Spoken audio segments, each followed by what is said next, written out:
So, here's a question for you. What could a simple Roman carving of a woman possibly have to do with obsession, buried memories, and the birth of psychoanalysis? Well, it turns out a whole lot. This is the incredible story of how one stone figure completely captivated an entire art movement and, more famously, Sigmund Freud himself. And here she is. This is Gradiva. It means she who steps along. Now, at first glance, she's an elegant Roman relief. But this woman, frozen in stone, is actually the key to a wild story about delusion, repressed desire, and what Freud would end up calling a cure through love. And that really is the central question here, isn't it? How on earth did this one ancient carving become this huge icon for the surrealist art movement and the subject of Freud's first ever major analysis of literature? What did they see in her that we might be missing? To answer that, we really have to get to know Gradiva. We need to understand how she went from being a quiet museum piece to being at the very center of 20th century culture. I mean, her influence was just massive. The Surrealists even named their Paris art gallery after her in 1937. For them, she was this perfect symbol of dreams, of raw sexuality, and something they called amour fou, which basically means crazy love. But for Sigmund Freud, she was something totally different. For him, she was the perfect case study for how our own repressed past comes back to haunt us. So, to really get inside Freud's head on this, we need to open up the case file he was working from. But here's the twist. His subject wasn't a real patient, not at all. It was the main character of a popular novella from back in 1903. And this is it, Wilhelm Jensen's Gradiva, a Pompeian fantasy. Now, when Freud read this book, a light bulb just went off. He saw it as this perfect, almost poetic illustration of his own theories. He was so blown away, in fact, that he wrote this famous essay in 1907, psychoanalyzing its fictional hero. Okay, so let's meet our guy, Norbert Honnold. He's an archaeologist, but he's completely cut off from any real human connection. There's a line in the book that just says it all. Marble and bronze alone were truly alive for him. He is basically a textbook case of what Freud would call severe emotional and sexual repression. Honnold's obsession kicks off with this tiny, almost insignificant detail, the really unusual, graceful way Gradiva's foot is lifted as she walks.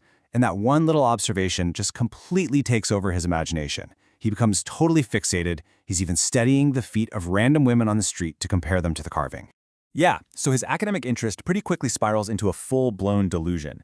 He convinces himself that Gradiva was a real person who died in the eruption of Vesuvius. So what does he do? He travels to the ruins of Pompeii, not as a scientist, but as a man on a mission to find a ghost. And this is where Freud really leans in. He often compared psychoanalysis to archaeology, this careful process of digging away layers to uncover a buried past. For Freud, Honnold wasn't just digging for Roman ruins. He was, without even knowing it, digging into the buried ruins of his own mind. Now, the key concept here in Freud's analysis is something called repression. Think of it like this. When we have feelings or memories that are just too painful to handle, we push them down. We bury them deep in our unconscious mind. We basically shove them into a mental closet and throw away the key. But here's the thing. They don't just disappear. And this is Freud's brilliant insight. He saw Pompeii, this city, perfectly preserved, but buried under tons of ash, as the perfect metaphor for repression. A memory can be buried, yeah, but it's also preserved down there, just waiting to be uncovered. So Freud applies this idea to a dream that Honnold has. On the surface, what Freud calls the manifest content, he just sees Gradiva dying in Pompeii. But Freud argues that the hidden meaning, the latent content, is actually a disguised wish. Honnold doesn't really want her to die. He wants to bring that stone statue back to life and connect with the living girl that she represents. Okay, so if repression and delusion are the problem, then what's the cure? Well, let's get to the final act of the story, which Freud saw is a perfect model for how psychoanalysis is actually supposed to work. So while he's wandering through the ruins, Honnold comes across a real woman. Turns out, it's his childhood friend Zoe, but he has buried his memory of her so deeply that he has no idea who she is. In his delusional mind, he can only see her as Gradiva, somehow miraculously brought back from the dead. This sets the stage for another huge Freudian idea, transference. Basically what happened is Honnold had unconsciously transferred all his buried feelings for the real Zoe onto the stone Gradiva. And now that he's face to face with a real person, he starts transferring those intense feelings right back onto her.